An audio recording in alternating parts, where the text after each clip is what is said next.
जी आए ਨੂੰ ਪਿਆਰੇ ਵਿਦਿਆਰਥੀਓ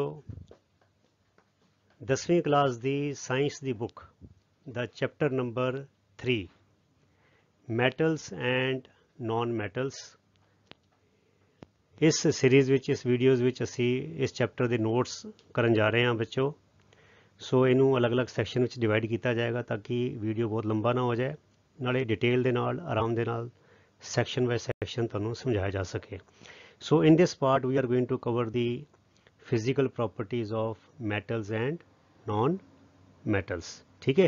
सो जिमें मैं पहले कहना होना तुसी नोटबुक ले लो, पेन ले लो तो वीडियो पॉज करके keep noting down all the things which are being explained to you। ਸਾਹਮਣੇ ਸਕਰੀਨ ਤੇ ਤੁਹਾਡੇ ਨੋਟਸ ਲਿਖੇ ਆ ਜਾਣਗੇ, you can copy them down. ਤੁਹਾਡਾ ਕੰਮ ਬੜਾ ਆਸਾਨ ਹੋ ਜਾਏਗਾ ਉਹਦੇ ਨਾਲ। ਤੇ ਨਾਲ ਜੋ ਬੋਲ ਕੇ ਸਮਝਾਇਆ ਜਾਂਦਾ ਹੈ ਉਹਨੂੰ ਧਿਆਨ ਨਾਲ ਸੁਣਨਾ ਹੈ ਤੇ ਨਾਲ ਐਕਸਟਰਾ ਨੋਟਸ ਆਪਣੇ ਤੁਸੀਂ ब्रैकेट पा के या स्पेस ते लिखी जाने ने। ठीक है।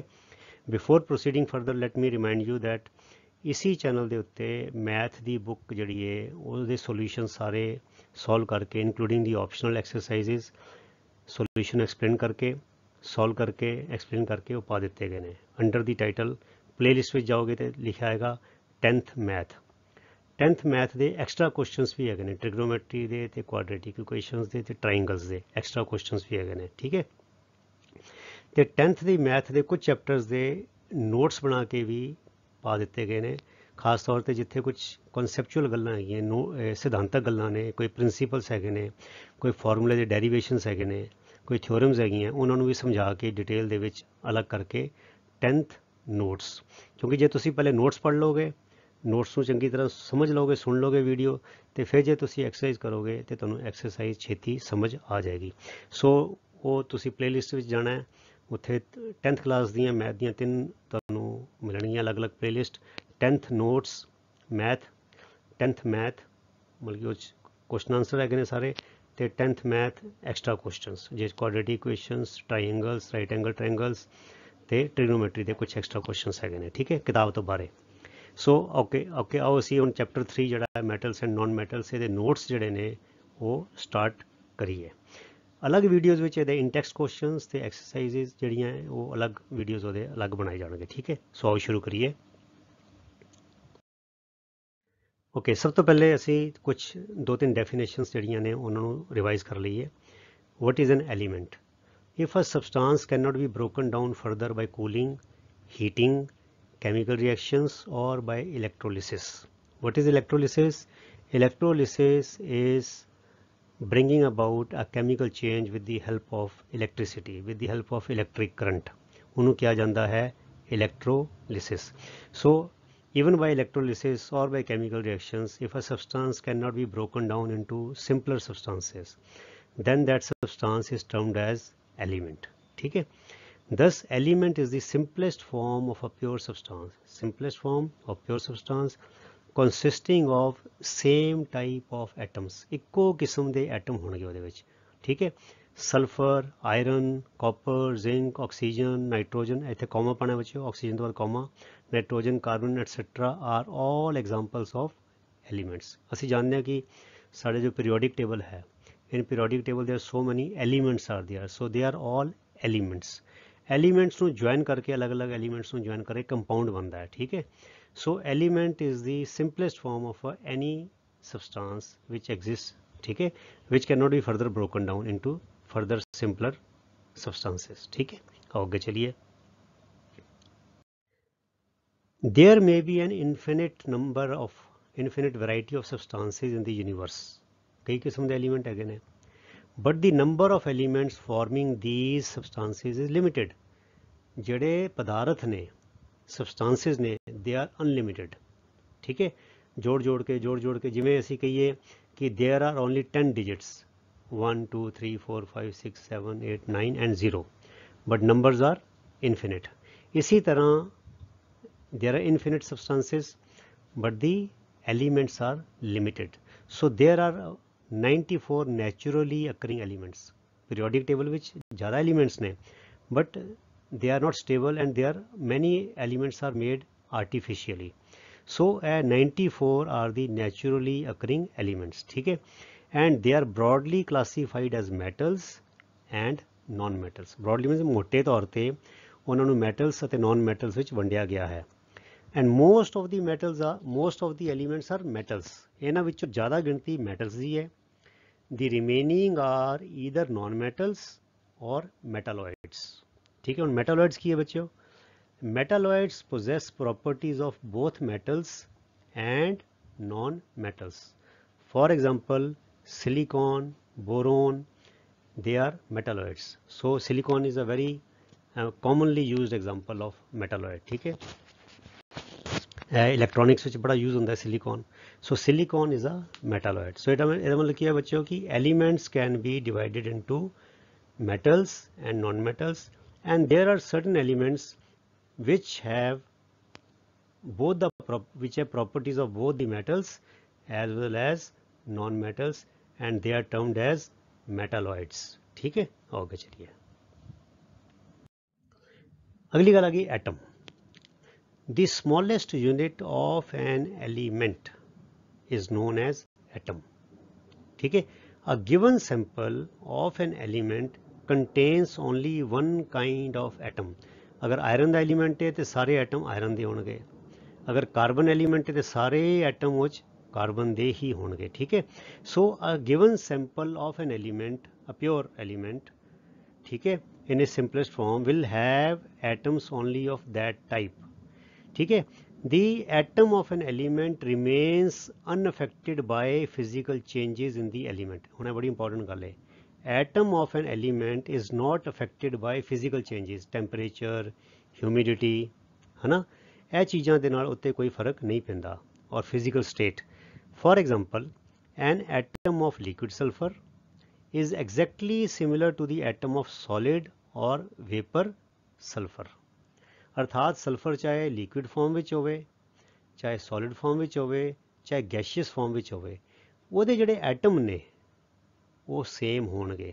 ਸੋ atom of gaseous sulphur, atom of solid sulphur, atom of liquid sulfur are exactly similar to each other. So though sulfur is appearing to be in different physical states, liquid, gas or solid, but it will have the same types of atoms in it, which is sulfur atom, and which is the smallest unit of that element. ठीक है, आगे चलिए ਹੁਣ ਅਗਲੀ ਬੱਚੇ ਕੁਝ properties ਅਸੀਂ ਗੱਲ ਕਰਾਂਗੇ। ਠੀਕ ਹੈ, ਐਂਡ ਥੀਸ ਪ੍ਰੋਪਰਟੀਜ਼ ਨੂੰ ਸਮਝਣਾ ਬੜਾ ਜ਼ਰੂਰੀ ਹੈਗਾ, ਕਿਉਂਕਿ ਇਹਦੇ ਬੇਸ ਤੇ ਹੀ ਫਿਰ ਅਸੀਂ ਉਹ ਜਿਹੜੀ ਮੈਟਲਸ ਔਰ ਨਾਨ ਮੈਟਲਸ ਦੀ ਪ੍ਰੋਪਰਟੀਜ਼ ਦੀ ਗੱਲ ਕਰਾਂਗੇ। ਠੀਕ ਹੈ, okay. Electric conductor, what is an electric conductor? A material that permits an electric current to flow easily is known as good conductor of electricity. ठीक है, बड़ा सिंपल है। A material that permits or allows an electric current to flow easily, आराम दे नाल current उच प्रवाह हो जाए, बिजली चल जाए, is known as good conductor of electricity. On the other hand, दूजे बन्ने, poor conductor is that material which does not allow the current to flow easily. ਜਿਹਦੇ ਵਿੱਚੋਂ ਕਰੰਟ ਆਸਾਨੀ ਨਾਲ ਨਹੀਂ ਜਾਂਦਾ ਉਹਨੂੰ ਅਸੀਂ ਕਹਿੰਦੇ ਪੂਅਰ ਕੰਡਕਟਰ। ਪਲਾਸਟਿਕ ਹੋ ਗਿਆ, ਲੱਕੜ ਹੋ ਗਈ, ਹਾਂ ਬੜੇ ਸਾਰੇ ਇਸ ਤਰ੍ਹਾਂ ਦੇ ਮਟੀਰੀਅਲ ਹੈਗੇ ਨੇ। ਸੋ ਹੁਣ ਅਗਲੀ ਗੱਲ ਜਿਹੜੀ ਕਿਹੜੀ, ਜਦੋਂ ਇਲੈਕਟ੍ਰਿਕ ਕੰਡਕਟਰ ਦੀ ਅਸੀਂ ਪਰਿਭਾਸ਼ਾ ਸਮਝ ਲਈ ਤੇ ਅਗਲੀ ਗੱਲ ਕਿਹੜੀ ਹੈ, metals are good electric conductors, ਇਹ property, and non metals are poor conductors. So ਇਹ ਤੁਸੀਂ ਨੋਟ ਕਰੀ ਜਾਣਾ ਸਾਰੀ ਗੱਲਾਂ।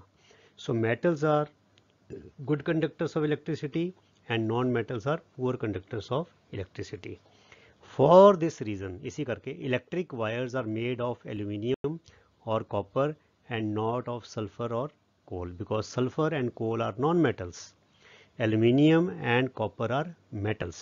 They are good conductors of electricity. इस करके उन्हां दी बिजली दी तारां बनदियां, सल्फर दियां, गंधक दियां या कोले दियां तारां नहीं बनदियां। ठीक है, handles of screwdrivers, pliers, plas, पेचकस उन्होंने handle made of plastic, because plastic does not conduct electricity. जोड़े प्लास के हैंडल, पेचकस के हैंडल, ठीक है, यह प्लास्टिक के क्यों बने होंगे ने, क्योंकि प्लास्टिक विचों करंट नहीं जाता, प्लास्टिक नाल इलैक्ट्रिक शॉक नहीं लगता। Plastic is a poor conductor of electricity. ठीक है, आगे चलिए। ओके, हुण अगली गल आ गई हीट कंडक्टर। ठीक है, a material that is capable of transmitting heat energy is known as good conductor of heat, and material not allowing the transmission of heat is known as poor conductor of heat। ਜਿਹਦੇ ਚੋਂ ਗਰਮੀ ਲੰਘ ਜਾਂਦੀ ਹੈ, ਗਰਮੀ ਇੱਕ ਸਿਰਾ ਇੱਕ ਰੋਡ ਲਓ, ਇੱਕ ਹਿੱਸਾ ਗਰਮ ਕੀਤਾ, ਦੂਜਾ ਹਿੱਸਾ ਵੀ ਜੇ ਗਰਮ ਹੋ ਜਾਏ, ਇਹ ਵੀ ਗਰਮੈਸ਼ ਇੱਕ ਐਂਡ ਤੋਂ ਦੂਜੇ ਐਂਡ ਤੱਕ ਚਲੀ ਗਈ ਹੀਟ। ਪਰ ਤੁਸੀਂ ਹੁਣ ਲੱਕੜ ਲਓ, ਲੱਕੜ ਨੂੰ ਫੜੀ ਰੱਖੋ, ਲੱਕੜ ਦਾ ਡੰਡਾ ਦੂਜੇ ਪਾਸੇ ਜਲਦਾ ਰਹੇ, ਇੱਕ ਪਾਸੇ ਠੰਡਾ ਰਹਿੰਦਾ, ਕੁਝ ਨਹੀਂ ਹੁੰਦਾ। ਪਰ ਉਹੀ ਤੁਸੀਂ ਲੋਹੇ ਦਾ ਡੰਡਾ ਲਓ, ਇੱਕ ਪਾਸੇ ਅੱਗ 'ਚ ਰੱਖੋ, ਥੋੜ੍ਹੀ ਦੇਰ ਬਾਅਦ ਜਿਹੜਾ ਹੱਥ ਤੁਸੀਂ ਫੜਿਆ ਹੋਇਆ ਹਿੱਸਾ ਉਹ ਵੀ ਗਰਮ ਹੋਣਾ ਸ਼ੁਰੂ ਹੋ ਜਾਏਗਾ। So iron is good conductor of heat, wood is poor conductor of heat. ਠੀਕ ਹੈ, ਹੁਣ ਅਗਲੀ ਗੱਲ ਜਿਹੜੀ ਕਿਹੜੀ ਆ ਗਈ, ਹੁਣ ਸਮਝ ਗਏ ਤੇ metals are good thermal conductor. Thermal conductor ਦਾ ਮਤਲਬ ਪਤਾ ਕੀ ਹੈ ਬੱਚਿਓ, thermal is adjective of heat. ठीक है, thermal conductor means related to heat, it means good conductors of heat. So when we say good thermal conductors, it means they are good conductors of heat and have high melting points। दूजी गल है वे metal the, metals have very high melting point, अर्थात बहुत ज़्यादा गर्म करके वो पिघलते हैं, they change into liquid state at very high temperatures। The best conductors of heat are silver and copper। ਚਾਂਦੀ ਅਤੇ ਤਾਂਬਾ ਇਹ ਸਭ ਤੋਂ ਵਧੀਆ ਕੰਡਕਟਰ ਨੇ। ਫਿਰ lead and mercury are comparatively poor conductors of heat. ਹੁਣ ਲੈਡ ਵੀ ਮੈਟਲ ਹੈ, ਮਰਕਰੀ ਵੀ ਮੈਟਲ ਹੈ, but all metals are not equally conductive. ਕੋਈ ਜ਼ਿਆਦਾ ਵਧੀਆ ਕੰਡਕਟਰ ਹੈ, ਕੋਈ ਘੱਟ ਵਧੀਆ ਕੰਡਕਟਰ ਹੈ। So lead and mercury are comparatively poor conductors of heat. Non metals are poor thermal conductors. ਜਿਹੜੇ ਨॉन ਮੈਟਲ ਨੇ ਉਹ ਤੇ ਪੂਅਰ ਕੰਡਕਟਰ ਹੈਗੇ ਹੀ ਨੇ। ਠੀਕ ਹੈ, for this reason cooking vessels are made of metals and their handles are made of plastic because plastic is also a poor conductor of heat। ਜਿਹੜੇ ਭਾਂਡੇ ਨੇ ਉਹ ਜ਼ਿਆਦਾਤਰ ਕਿਹਦੇ ਬਣੇ ਹੁੰਦੇ ਨੇ, ਸਟੀਲ ਦੇ, ਐਲੂਮੀਨੀਅਮ ਦੇ, ਬਰਾਸ ਦੇ, ਹੈ ਨਾ, ਜਾਂ ਬਰਾਸ ਵੀ is a alloy of metal. ਠੀਕ ਹੈ, ਸੋ ਆਪਣਾ ਸਟੀਲ ਦੇ ਬਣੇ ਹੁੰਦੇ ਨੇ, ਆਇਰਨ ਦੇ ਬਣੇ ਹੁੰਦੇ ਨੇ, ਐਲੂਮੀਨੀਅਮ ਦੇ ਬਣੇ ਹੁੰਦੇ ਨੇ, ਈਵਨ ਤਾਂਬੇ ਦੇ ਵੀ ਬਣੇ ਹੁੰਦੇ ਨੇ। ਠੀਕ ਹੈ, ਸੋ ਇਹੀ ਕਾਰਨ ਹੈ because they are good conductors of heat. आगे चलिए, अगला आ गया बच्चों very important, malleability. What is malleability? The property by virtue of which a material can be beaten and shaped into thin sheets is known as malleability. The property वो गुण ਜਿਹਦੇ ਕਰਕੇ ਕਿਸੇ ਵੀ ਵਸਤੂ ਨੂੰ ਠੋਕ ਠੋਕ ਕੇ ਮਾਰ ਕੇ ਉਹਦੀ ਪਤਲੀ ਚੱਦਰ ਬਣਾ ਲਈ ਜਾਵੇ, ਪਤਲੀ ਲੇਅਰ ਬਣਾ ਲਈ ਜਾਵੇ, ਉਹਨੂੰ ਉਸ ਪ੍ਰੋਪਰਟੀ ਨੂੰ ਕਿਹਾ ਜਾਂਦਾ ਹੈ ਮੈਲੀਏਬਿਲਿਟੀ। ਫਿਰ ਕਹਾਂਗੇ this is a characteristic property of metals. ਇਹ ਮੈਟਲਸ ਦੀ ਕਰੈਕਟਰਿਸਟਿਕ, ਉਹਨਾਂ ਦੀ ਖੂਬੀ ਹੈ। ਠੀਕ ਹੈ, non metals do not exhibit this property. Non metals ਵਿੱਚ ਇਹ ਵਾਲੀ ਪ੍ਰੋਪਰਟੀ ਨਹੀਂ ਹੁੰਦੀ। It is because of this property that silver foil, ਚਾਂਦੀ ਦੀ ਪਰਤ, ਚਾਂਦੀ ਦਾ ਵਰਕ is used for decorating sweets. मिठाइयाँ उत्ते, लड्डुआं उत्ते, गुलाब जामुन उत्ते चांदी का वर्क होंदा ना बच्चों। वो किस तरह शीट पतली लेयर किस तरह बनी है, बीट कर करके प्रेस कर करके बनाई जाती है। एंड एलूमीनियम फॉयल घर में यूज़ करते हैं रोटी लपेटन लिए, परौंठे लपेटन लिए, है ना। Aluminium foil is used for wrapping food. So असी कहांगे silver and gold are the most malleable metals. हुण देखो बच्चों, जिहड़ा मैलीएबिलिटी है that is noun, that is a property, and malleable means that is adjective। malleable means a substance or material that possesses malleability is known as malleable substance। ठीक है, so malleable is adjective, malleability is noun। ਇਸ ਗੱਲ ਇਹ ਥੋੜੀ language ਦਾ ਵੀ ਮੈਂ ਨਾਲ ਤੁਹਾਡੀ English ਵੀ improve ਹੁੰਦੀ ਜਾਏਗੀ। ਸੋ ਮੈਲੀਏਬਿਲਿਟੀ ਤੇ ਹੋ ਗਿਆ, ਨਾਮ ਹੋ ਗਿਆ, ਤੇ ਮੈਲੀਏਬਲ ਜਿਹੜਾ ਹੈ ਇਹ ਵਿਸ਼ੇਸ਼ਣ ਹੋ ਗਿਆ। It means most metals are malleable and silver and gold are the most malleable. ਠੀਕ ਹੈ, ਸਭ ਤੋਂ ਜ਼ਿਆਦਾ ਮੈਲੀਏਬਲ ਨੇ। ਇਹਨਾਂ ਨੂੰ ਸਭ ਤੋਂ ਜ਼ਿਆਦਾ ਬਰੀਕ ਪਤਲਾ ਚੱਦਰ ਬਣਾਈ ਜਾ ਸਕਦੀ ਹੈ। ਠੀਕ ਹੈ, ਅੱਗੇ ਚਲੀਏ। ਅਗਲੀ ਇੰਪॉर्टेंट प्रॉपर्टी आ गई बच्चों ductility. Ductility, what is ductility? The property by virtue of which a material can be drawn into thin wires, ਪਤਲੀਆਂ ਤਾਰਾਂ ਬਣਾਈਆਂ ਜਾ ਸਕਣ ਜਿਹਨੂੰ ਖਿੱਚ ਕੇ, is known as ductility। this property is known as ductility। this is also a characteristic property of metals। ਇਹ ਵੀ metals ਦੀ characteristic property ਹੈ। non metals do not exhibit this property। non metals ਵਿੱਚ ਇਹ property ਨਹੀਂ ਹੁੰਦੀ। it is because of this property that aluminium and copper wires are used for conducting electricity। यही कारण है कि एलूमीਨੀਅਮ ਅਤੇ ਕਾਪਰ ਦੀਆਂ ਬਿਜਲੀ ਦੀਆਂ ਤਾਰਾਂ ਬਣਾਈਆਂ ਜਾਂਦੀਆਂ ਨੇ, ਗੰਧਕ ਦੀਆਂ ਜਾਂ ਕਿਸੇ ਹੋਰ ਚੀਜ਼ ਦੀਆਂ ਨਹੀਂ ਬਣਾਈਆਂ ਜਾਂਦੀਆਂ। ਠੀਕ ਹੈ, ਫਿਰ ਕਹਿੰਦੇ ਦੀ ਮੋਸਟ ਡਕਟਾਈਲ ਮੈਟਲ ਇਜ਼ ਗੋਲਡ। ਸਭ ਤੋਂ ਜ਼ਿਆਦਾ ਡਕਟਾਈਲ ਅਗਰ ਮੈਟਲ ਕੋਈ ਹੈ ਤੇ ਉਹ ਗੋਲਡ ਹੈ, ਵੀ ਜਿਹਨੂੰ ਖਿੱਚ ਕੇ ਪਤਲੀ ਤੋਂ ਪਤਲੀ ਤਾਰ ਬਣਾਈ ਜਾ ਸਕਦੀ ਹੈ। And how much ductile is gold, ਇਹਦਾ ਅੰਦਾਜ਼ਾ ਇੱਕ ਉਦਾਹਰਨ ਤੋਂ ਮਿਲ ਜਾਏਗਾ। ਕਹਿੰਦੇ a wire of about 2 kilometre length can be drawn from 1 gram of gold. ਬੱਚੋ ਦੇਖੋ ਹੁਣ ਤੁਸੀਂ ਅੰਦਾਜ਼ਾ ਲਗਾ ਲਓ, ਹੈ ਇਟਸ ਅਮੇਜ਼ਿੰਗ। ਇਹ ਵਿਸ਼ਵਾਸ ਨਹੀਂ ਹੁੰਦਾ ਪੜ੍ਹ ਕੇ, it appears unbelievable, it appears incredible, but it is true कि 1 ग्राम गोल्ड लवो, सिर्फ 1 gram, just take 1 gram of gold and start touching it, drawing it, pulling it, and you can stretch it up to a length of 2 kilometer without breaking it। मतलब कि 1 gram gold तो 2 kilometre लंबी तार बनाई जा सकती है। इसी करके बच्चों एड़ा सोना है, कहते सोने की कढ़ाई की हुई है। बड़े सारे फैब्रिक्स हैगे ने, कपड़ियां ਜਿਹੜਾ ਕਢਾਈ ਦਾ ਕੰਮ ਹੈ ਉਹ ਸੋਨੇ ਦੀ ਤਾਰ, ਸੋਨੇ ਦਾ ਧਾਗਾ ਵਰਤਿਆ ਜਾਂਦਾ ਹੈ। It is because of this. What is that quality? It is because of ductility possessed by gold, that gold can be drawn into very extremely thin wires, and it can also be used for embroidery, ਕਢਾਈ ਵਾਸਤੇ ਵੀ use ਕੀਤਾ ਜਾਂਦਾ ਹੈ। ਠੀਕ ਹੈ ਬੱਚਿਓ, so gold is the most, ਅਗਰ ਇੱਕ ਨੰਬਰ ਦਾ ਸਵਾਲ ਆ ਸਕਦਾ which is the most ductile metal, so answer is gold is the most ductile element। ठीक है, आगे चलिए अगला आ गया बच्चों क्वालिटी सोनोरिटी। सोनोरिटी की होता है बच्चों, the quality of being sonorous is called sonority। now we have to find out what is sonorous। sonorous means producing sound when struck by some hard object। अगर किसी चीज़ के उत्ते किसी दूजी सख्त चीज़ ਨਾਲ चोट की जाए, अगर वो चो आवाज़ आती है तो असी कहने that substance, that object is sonorous, and that quality is known as sonority. So तुसी तो याद कर लेनी दो sentence, the quality of being sonorous is called sonority, and sonorous means producing sound when struck by some hard object. Metals are sonorous while non metals are not। that is why bells are made of metals। देखो लोहे दी, तांबे दा, लोहे दा, brass दा, bronze दा एडियां घंटियां ने, बैल्स ने, ठीक है, बैल गोंग वगैरह हैगे ने, ਇਹ ਕਿਹਦੇ ਬਣੇ ਹੁੰਦੇ ਨੇ? ਮੈਟਲ ਦੇ ਬਣੇ ਹੁੰਦੇ ਨੇ।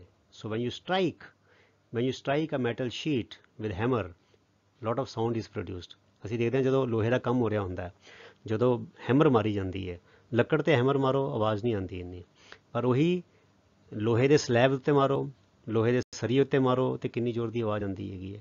ਤੁਸੀਂ ਦੋ ਭਾਂਡੇ, ਇੱਕ ਆਪਣੇ ਘਰ ਕੜਛੀ ਲੈ ਲਓ ਤੇ ਕੜਛੀ ਨੂੰ ਪਤੀਲੇ ਉੱਤੇ ਮਾਰੋ, ਹੈ ਨਾ, both are made of steel and they produce so much of sound, so they are sonorous because they produce sound। ठीक है, and that quality of being sonorous is known as sonority। so most metals they possess this property of sonority। ਹੁਣ सारी देखो बच्चों qualities सारियाँ list करनी है, electric conductivity, फिर heat conductivity, फिर मैलीबिलिटी, फिर डक्टिलिटी, सोनोरिटी। बच्चों सारियां परिभाषाएं 2-2 नंबर के सवाल ਜਿਹੜੇ ਨੇ ਤੁਹਾਡੇ ਸਵਾਲਾਂ 'ਚ ਆਉਣਗੇ। ਸੋ 10ਵੀਂ ਦੀ ਕਿਤਾਬ, ਜਿਹੜਾ 10ਵੀਂ ਦਾ ਤੁਹਾਡਾ ਕਲਾਸ ਹੈਗੀ ਹੈ, ਬੜੀ ਇੰਪੋਰਟੈਂਟ ਹੈਗੀ ਹੈ, ਅੱਗੇ ਜਾ ਕੇ ਫਿਰ ਇਹਦੀ ਬਹੁਤ ਲੋੜ ਪੈਣੀ ਹੈ। ਸੋ ਮੈਂ ਕਈ ਵਾਰ ਦੇਖਦਾ ਬੱਚੇ 12ਵੀਂ 'ਚ ਪਹੁੰਚ ਜਾਂਦੇ ਨੇ ਤੇ ਉਹਨਾਂ ਨੂੰ ਇਹਨਾਂ ਮਤਲਬ ਹੀ ਨਹੀਂ ਪਤਾ ਹੁੰਦਾ, ਕਿਉਂਕਿ ਧਿਆਨ ਨਾਲ ਪੜ੍ਹਦੇ ਨਹੀਂ ਹੈਗੇ। ਸੋ ਸਾਰੇ ਜਿਹੜੇ ਸ਼ਬਦ ਨੇ, ਇਹ ਸ਼ਬਦਾਵਲੀ ਜਿਹੜੀ ਵਿਗਿਆਨ ਦੀ, ਇਹ ਸੋਨੋਰਿਟੀ, ਮੈਲੀਬਿਲਿਟੀ, ਡਕਟੀਬਿਲਿਟੀ, ਤੁਹਾਨੂੰ ਇਹਦੀ 2-2 ਲਾਈਨਾਂ ਦੀ ਪਰਿਭਾਸ਼ਾ ਹੈ। ਬਸ 2 ਤੁਸੀਂ ਸੈਂਟੈਂਸ ਲਿਖਣੇ ਨੇ ਤੇ ਤੁਹਾਡੇ ਨੰਬਰ ਆ ਗਏ, ਬਸ ਦੈਟਸ ਆਲ। ਉਹ ਕਈ ਵਾਰ ਸਾਨੂੰ ਪਤਾ ਹੀ ਨਹੀਂ ਹੁੰਦਾ ਇਹਦਾ ਮਤਲਬ ਕੀ ਹੈਗਾ। ਸੋ ਸਭ ਤੋਂ ਪਹਿਲੇ ਇਹ ਜਿਹੜੀ ਇਹ ਭਾਸ਼ਾ ਹੈ, ਇਹਦੇ ਮਤਲਬ ਜਿਹੜੇ ਜਾਣਨੇ ਨੇ ਬੜੇ ਜ਼ਰੂਰੀ ਨੇ। ਜੇ ਹੁਣ ਸਵਾਲ ਵਿੱਚ ਲਿਖਿਆ ਹੋਏਗਾ ਤੁਹਾਨੂੰ ਮਤਲਬ ਹੀ ਨਹੀਂ ਪਤਾ ਲੱਗੇਗਾ ਵੀ ਇਹਦਾ ਮਤਲਬ ਕੀ ਹੈਗਾ, ਹੈ ਨਾ। ਸੋ ਅਸੀਂ ਦੇਖਦੇ ਹਾਂ, ਮੈਂ ਆਈਵ ਕਮ ਅਕ੍ਰੋਸ ਮੈਨੀ ਸਟੂਡੈਂਟਸ, ਉਹ 12ਵੀਂ 'ਚ ਪੜ੍ਹਦੇ ਨੇ, ਕਹਿੰਦੇ ਜੀ ਮੈਲੀਬਲ ਕੀ ਹੁੰਦਾ, ਡਕਟਿਲਿਟੀ ਕੀ ਹੁੰਦਾ, ਇਹ ਹੀ ਨਹੀਂ ਪਤਾ ਹੈਗਾ ਉਹਨਾਂ ਨੂੰ। ਹੁਣ ਇਹ ਦੇਖੋ, ਇਹ ਚੀਜ਼ਾਂ ਤੁਹਾਡੀ 9ਵੀਂ 'ਚ ਵੀ ਸੀਗੀਆਂ, ਹੁਣ 10ਵੀਂ 'ਚ ਫੇਰ ਰਿਪੀਟ ਹੋ ਰਹੀਆਂ। आओ आगे चलिए। ओके, अगला आ गया लस्टर। लस्टर होता है बच्चे चमक। ठीक है, the quality of having a shine, माने चमक, और अ शाइनिंग सरफेस, चमकदार जड़ा अपनी सतह होवे, ਉਹਨੂੰ ਕਿਹਾ ਜਾਂਦਾ ਹੈ ਲਸਟਰ। ਠੀਕ ਹੈ, ਮੈਟਲਸ ਆਰ ਲਸਟਰਸ ਮੈਨੇ ਚਮਕਦਾਰ ਜਿਹੜੇ ਧਾਤੂ ਨੇ, because they can be rubbed clean to expose the shining surface. ਹੁਣ ਤੁਸੀਂ ਕਿੱਲ ਲਵੋ ਜਿਹਨੂੰ ਜੰਗ ਲੱਗਾ, ਰੇਂਗ ਵਾਰ ਨਾਲ ਰਗੜਨਾ ਸ਼ੁਰੂ ਕਰ ਦਿਓ ਤੇ ਥੱਲੇ ਜੰਗ ਉਤਰ ਜਾਏਗਾ, ਥੱਲੇ ਚਮਕਦਾਰ ਸਤਹ ਆ ਜਾਏਗੀ। ਬਰਾਸ ਦੇਖੋ ਕਿੰਨਾ ਚਮਕਦਾ ਹੈ, brass is of course alloy not a metal.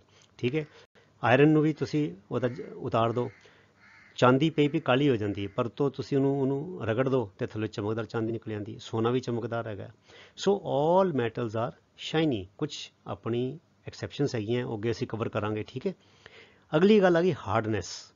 Hardness ਮੈਨੇ ਸਖਤੀ, ਸਖਤ।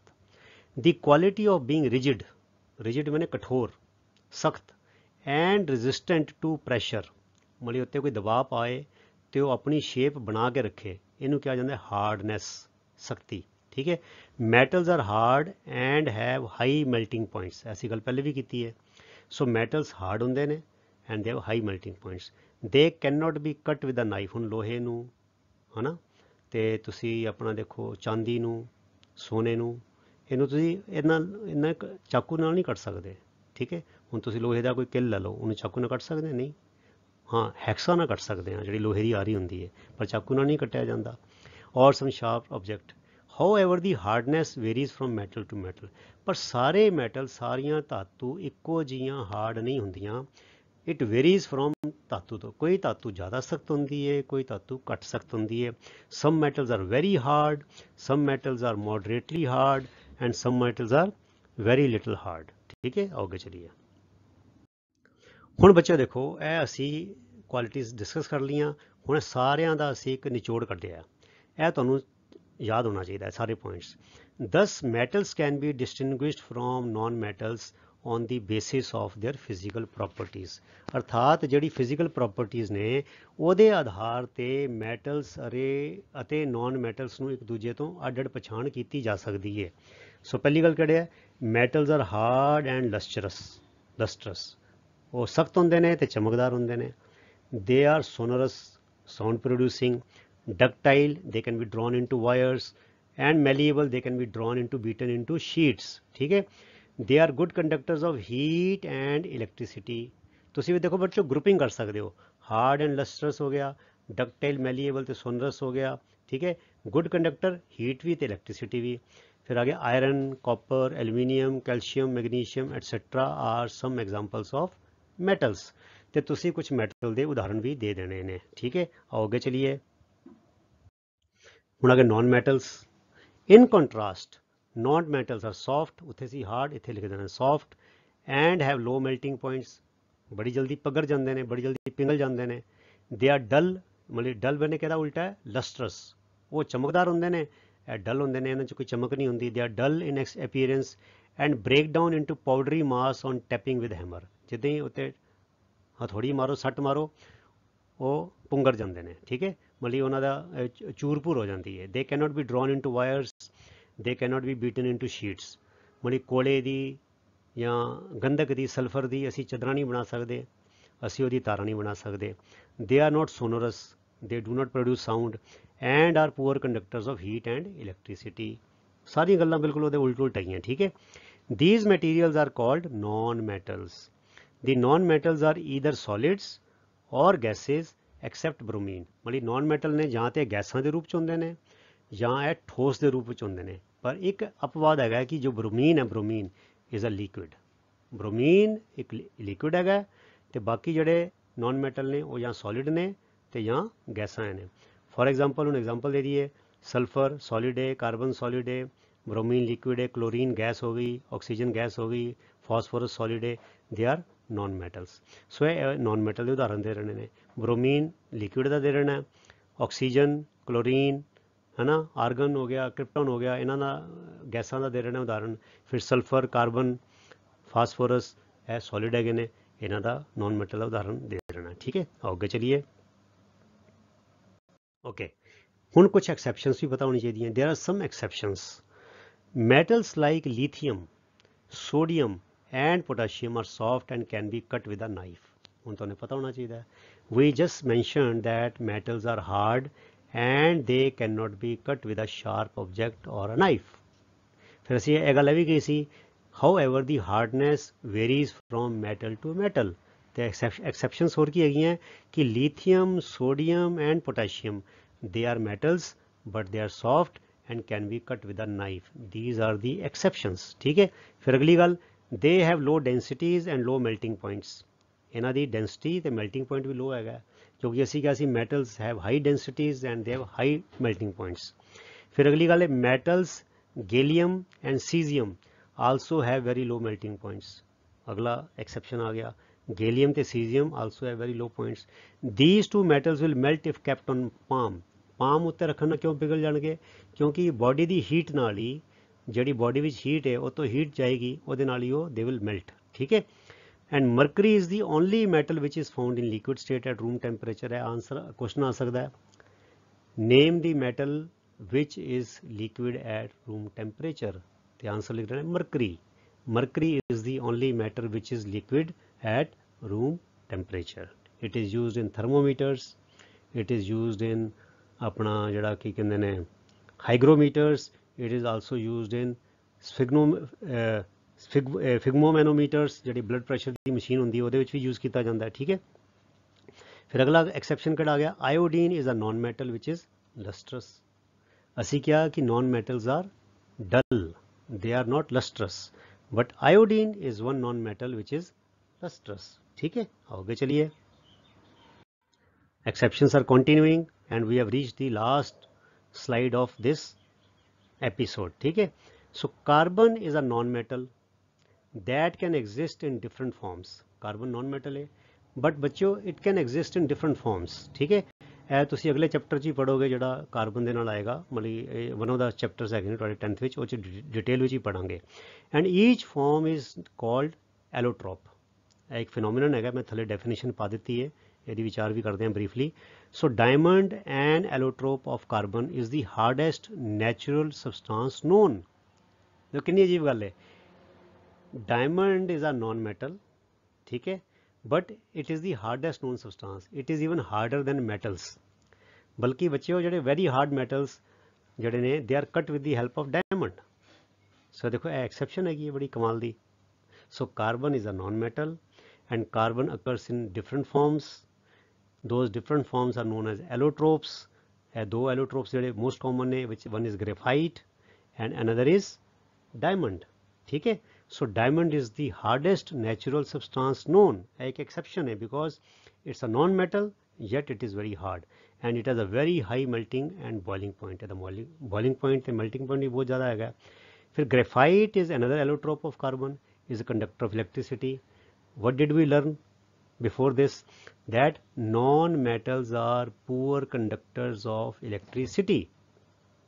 Now carbon is a non-metal and graphite is an allotrope of carbon, but graphite is a conductor of electricity. Exception है ये, diamond is not a conductor, diamond is not a conductor of electricity, but another allotrope of carbon, graphite, is a conductor of electricity. ਹੁਣ ਬੱਚੇ what is allotropy, ਇਹਦੀ definition ਵੀ ਸਮਝ ਲਈਏ। The phenomenon of an element existing in two or more physical forms. Physical form अलग अलग है, chemical properties are exactly same. Physical forms is called allotropy. So allotropes have same chemical properties and different physical properties. So ਇਹ ਬੱਚੇ ਫਰਕ ਹੈਗਾ ਕਿ ਜੋ allotropes ਹੈਗੇ ਨੇ ਉਹਦੀ ਕੈਮੀਕਲ ਪ੍ਰੋਪਰਟੀਜ਼ ਸੇਮ ਹੁੰਦੀਆਂ ਨੇ, ਪਰ ਉਹਦਾ ਜਿਹੜਾ ਜੋ ਫਿਜ਼ੀਕਲ ਪ੍ਰੋਪਰਟੀਜ਼ ਨੇ ਉਹ ਡਿਫਰੈਂਟ ਹੁੰਦੀਆਂ ਨੇ। ਸੋ ਹੁਣ ਦੇਖੋ graphite is very soft, diamond is very hard. Diamond is a poor conductor of electricity, graphite is good conductor of electricity. Diamond is very hard, graphite is very soft. ठीक है ना। So but both are carbon chemically, diamond is also carbon and graphite is also carbon. So with this we come to the end of part 1 of notes of chapter number 3 metals and non-metals. So अगले video which इसी chapter ਨੂੰ continue करांगे और देखांगे, we will try to see in how many parts we can finish the entire chapter. और मैं इस गल तो पूरा ਮੈਨੂੰ ਯਕੀਨ ਹੈ ਕਿ ਇਹ ਤੁਸੀਂ ਵੀਡੀਓਜ਼ ਦੇਖਣ ਤੋਂ ਬਾਅਦ ਤੁਹਾਨੂੰ ਚੈਪਟਰ ਪੜ੍ਹਨ ਦੀ ਲੋੜ ਨਹੀਂ ਰਹਿ ਜਾਏਗੀ। ਬਟ ਮੇਰੀ ਸਜੈਸ਼ਨ ਹੈ ਵੇ ਪਹਿਲੇ ਸਾਰਾ ਵੀਡੀਓ ਦੇਖੋ ਫਿਰ ਚੈਪਟਰ ਪੜ੍ਹੋ। ਇੱਕ ਤੇ ਪੜ੍ਹਨ ਦੀ ਆਦਤ ਬਣੇਗੀ ਤੇ ਦੂਜਾ ਤੁਹਾਡੀ ਰਿਵੀਜ਼ਨ ਹੋ ਜਾਏਗੀ। ਔਰ ਤੁਸੀਂ ਰਿਅਲਾਈਜ਼ ਕਰੋਗੇ ਕਿ ਵੀਡੀਓਜ਼ ਦੇਖਣ ਤੋਂ ਬਾਅਦ ਤੁਹਾਨੂੰ ਚੈਪਟਰ ਪੜ੍ਹ ਕੇ ਬੜੀ ਆਸਾਨੀ ਨਾਲ ਬੜੀ ਜਲਦੀ ਸਮਝ ਆ ਜਾਏਗਾ। ਠੀਕ ਹੈ ਬੱਚਿਓ, ਸੋ ਗੁੱਡ ਬਾਏ ਟਿਲ ਦੀ ਨੈਕਸਟ ਵੀਡੀਓ। ਤੁਸੀਂ ਸਾਰੇ ਚੈਨਲ ਨੂੰ ਸਬਸਕ੍ਰਾਈਬ ਕਰੋ, ਨਾਲ ਦੇ ਨਾਲ ਵੀਡੀਓਜ਼ ਨੂੰ ਲਾਈਕ ਅਤੇ ਸ਼ੇਅਰ ਵੀ ਕਰੋ। ਤੁਹਾਡਾ ਸਾਰਿਆਂ ਦਾ ਬਹੁਤ ਬਹੁਤ ਧੰਨਵਾਦ। ਰੱਬ ਰਾਖਾ। Thank you very much. God bless you all.